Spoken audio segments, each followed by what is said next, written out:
की जय, सभी संतों की जय, सभी हंसों की जय, आज के आनंद की जय, सकल हंस को बन रही वंदे साहे। सहस्रनाम।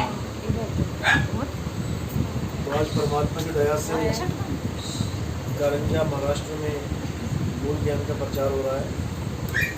बहुत बड़े भाग होते हैं जीवों के जो मूल ज्ञान को सुन पाते हैं और उससे भी बड़े भाग होते हैं जो मूल ज्ञान को समझ पाते हैं, क्योंकि ये ज्ञान ऐसा है कि इसको समझना इतना आसान नहीं है।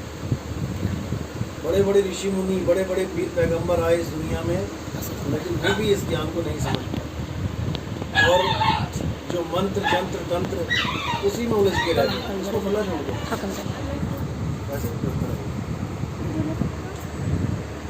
तो उन्हीं मंत्रों में ये सारे पीर पैगंबर औलिया सब भूल गए और अपने स्वरूप का ज्ञान नहीं कर पाए, क्योंकि जितने भी संत इस दुनिया में आए हैं उन सब में सबसे पहले कबीर साहब ने ही इस ज्ञान का उजागर किया। कबीर साहब ने ही अपने सत्य स्वरूप का जिक्र किया। उन्होंने ही सब संतों को मूल ज्ञान का पाठ पढ़ाया और इस भवसागर से पार किया। नहीं तो जितने भी संत हैं ये पहले किसी न किसी देवी देवताओं की पूजा करते थे। जैसे मीराबाई कृष्ण जी की पूजा करती थी, रविदास जी कृष्ण जी को पूजते थे, और भी बहुत से संत हैं। आप देखोगे संत भी हैं और साथ में देवी देवताओं का मंदिर है, उनकी पूजा भी कर रहे हैं।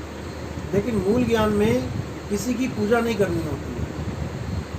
मूल ज्ञान का मतलब है कि तुम्हारा मूल क्या है, तुम्हारा असली स्वरूप क्या है।